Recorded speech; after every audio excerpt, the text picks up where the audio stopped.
Hello everyone. Victor Alexander Bruce once stated that India is the pivot of our empire. If the empire loses any part of the dominion, we can survive. But if we lose India, the sun of our empire will have set. Victor Alexander Bruce was the Viceroy of India, British India, from 1894 to 1899. Today, let us discuss about Indian economy in the eve of independence. First unit from Indian economic development.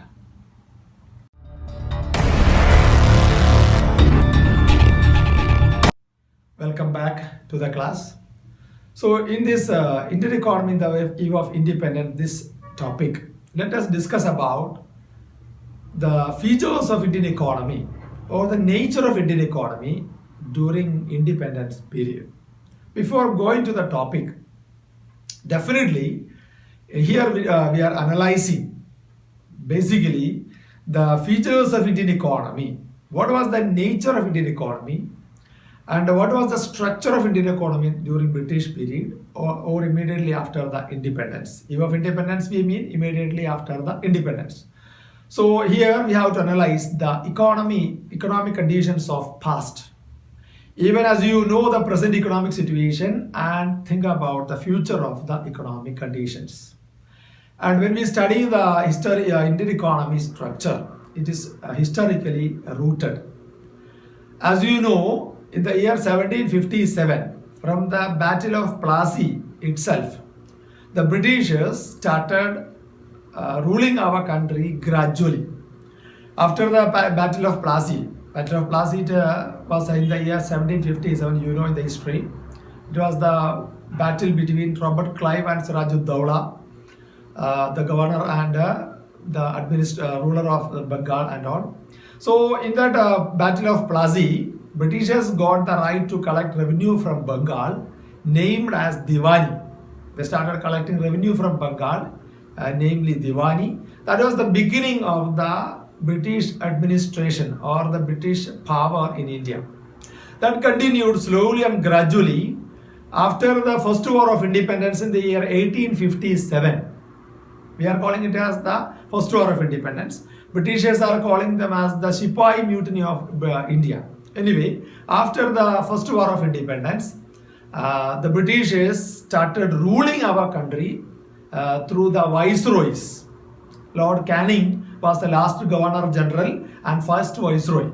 Viceroys from 1857 till 1947, till the independence. And you know, Lord Mountbatten was the last viceroy. Is it? Governor general means after Plassey and all, exactly if you are saying after 1773, I think, the regulating act, after the enactment of regulating act, it started. Viceroy started after the First War of Independence. These are the administrative provisions of Britishers in India. Anyway, when we think about the Britishers and their administration in India and their interest towards Indian economy, let us discuss a few matters regarding those topics. First of all, the purpose of the Britishers in India and their ruling, it was not the improvement of Indian economy or Indian agriculture, because the British colonial administration, they used India as the source of raw materials. Means a raw material supplier, merely a raw material supplier to expand the industrial base of Britain. Immediately after the Industrial Revolution, you might have learned in your 9th history, Forest Society and Colonialism, Britishers, they send search parties all over the world to collect the raw materials. That is why they started extracting the resource of Africa and Asia. Is it? So, the colonial expansion of the Indian sector, means the Asian countries and the Indian sector, that is the matter of raw material exploitation or the using of our economy for as the source of the raw materials. And as you know, before the advent of the Britishers to our country, Indian economy was independent economy. Means Indian agriculture focused mainly the production of all the commodities, whatever it was required for the nation, that was produced.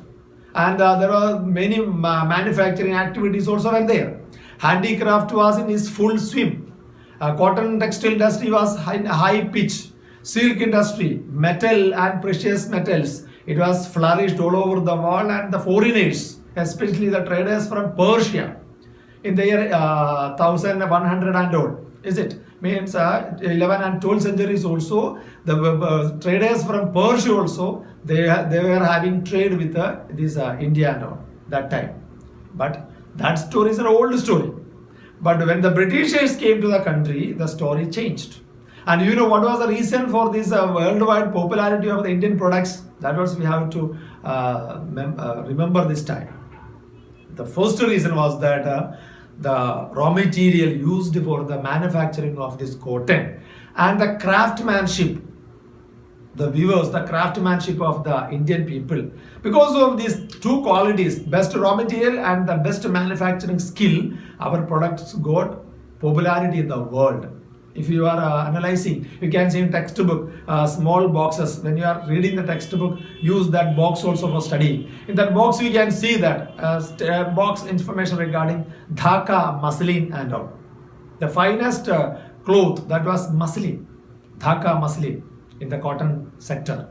And it is also the finest variety was malmal. In the Britishers also they used malmal shahi and malmal khas. We can see that in the writings of Britishers regarding this cotton textile industry. So we have to study about Dhaka muslin. Dhaka is the capital of Bangladesh now, is it? So very famous. Means our products got popularity or publicity or the rating or ranking in the world. It's due to the raw materials used. Means the finest raw materials. Those raw materials, now after the advent of the Britishers to India, the Britishers started extracting or utilizing. Is it? And when we think about the economic policy of the Britishers, they pursued a policy of colonial administration.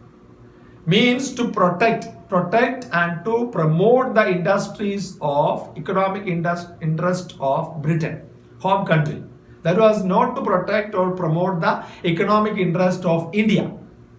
That is why they used a policy of extracting our raw materials for their industries, British industries, and as a market for their finished products. Market for the products of the Britain. Is it? Because they were searching the markets all over the world. So they found that India is the best market in this regard. That is why only this Viceroy of 1894 99 period Viceroy, that Victor Alexander Bruce stated very clearly, if you are losing this country, India, it is the sunset of our period. Means finished. If we are losing any other dominions, it is not a possible we can survive. Without that dominion we can survive. But if we are losing India, that will be the end of our period. Means that much the variety of resources were available in our country. That was the proud or prestige matter of our nation. And that is because of the availability of this resource only, the Britishers concentrated mainly the resource of the nation. And they were used the resources abundantly, extracted. For the extraction of resource, they started many projects. Means railways they started there. All the things we'll discuss in our forthcoming lessons topics, don't worry. And such a way they extracted the resources and everything, how much it was possible to extract, that much they did in case of their nation's development. And there was no one other aspect is that there was no sincere effort from the side of the Britishers regarding the estimation of national income. That topic also coming as an introductory part here. When we study about the national income estimation, one probable objective type question you can expect. What is that question?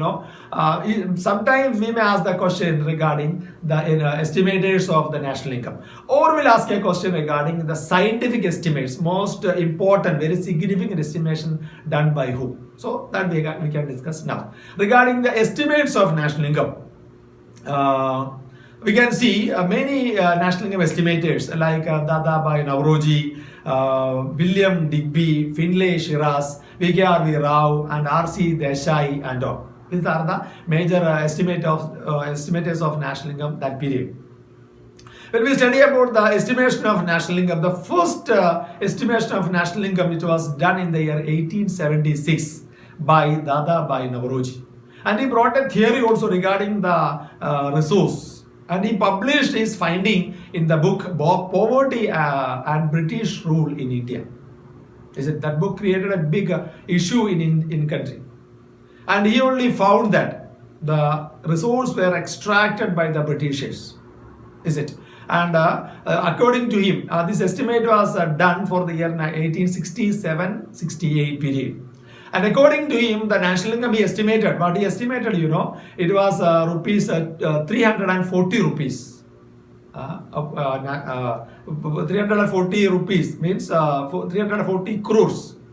In terms of rupees, we are saying 340 crores was the national income of the country in the year 1867 to 68, that 1 year period.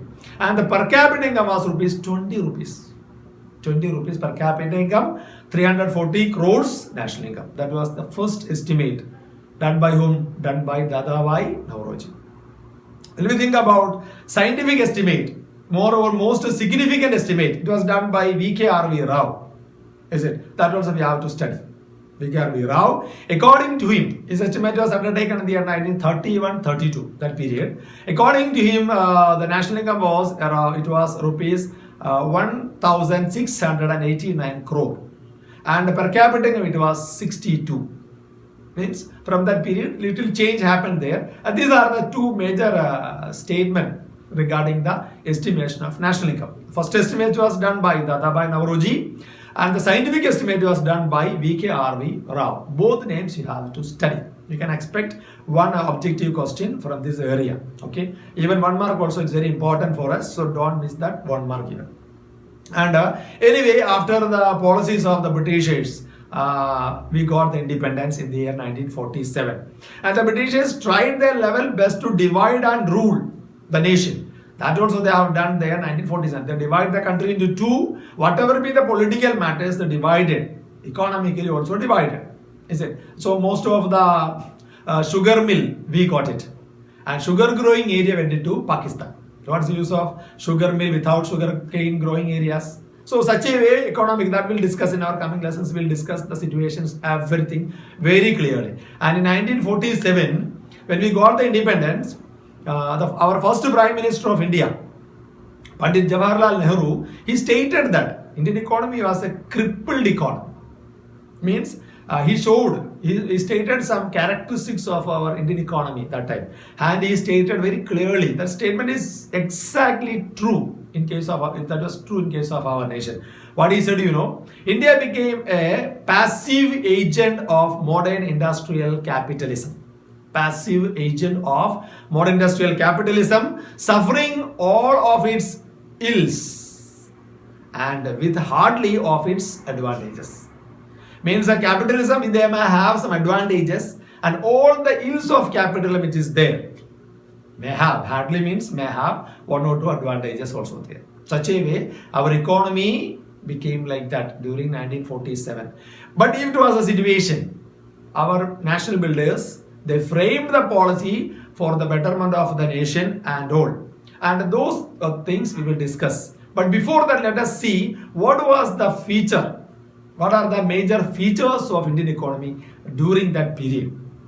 Let us go through 2-3 important features. First one is that Indian economy was backward economy. Backward economy, as I told you regarding the per capita income, it's very poor in the situations. 1947-48 per capita income was rupees 230 rupees. Means very poor situations. And poverty was there. There were issues of clothing, shelter. There sufficient food was not available. Unemployment was a prevalent factor. And totally economy was in a very big back situation. So we can call it as the backward economy situation that time. Second feature we can say agricultural backwardness. Even if that time around 72% of the total population, they were depending agriculture. GDP, total product from the sector was only 50%. And the productivity also in agriculture was very poor because the Britishers, they used the policy of their support and they forced the farmers to cultivate commercial crops instead of food crops. So food problem was a regular matter. Commercial crops means for the industrial matters of the Britain, is it? And so in food sector also we faced the problem. And the agriculture productivity per hectare was also very poor. Third feature we can say that the Indian economy was stagnant economy. Stagnant means there is no growth or little bit growth will be there. Little growth or no growth. That is how we can say stagnant. During 47 periods, it is said that the per capita income growth was 0.5%. It means not a good development. Such a way, many features are there. These are the probable features. Poverty was a prevalent factor. Colonial nature was there. Infrastructure was very poor. Don't think about industrial development. Industrial development was very backward. So all these are the major features of Indian economy in the eve of independence. I hope you understood the class. So tomorrow I'll come with a new topic from Indian economy. Then we will discuss about the economic, agricultural and industrial development during the British period or in the eve of independence. Hope you enjoy my class. Thank you for watching my class.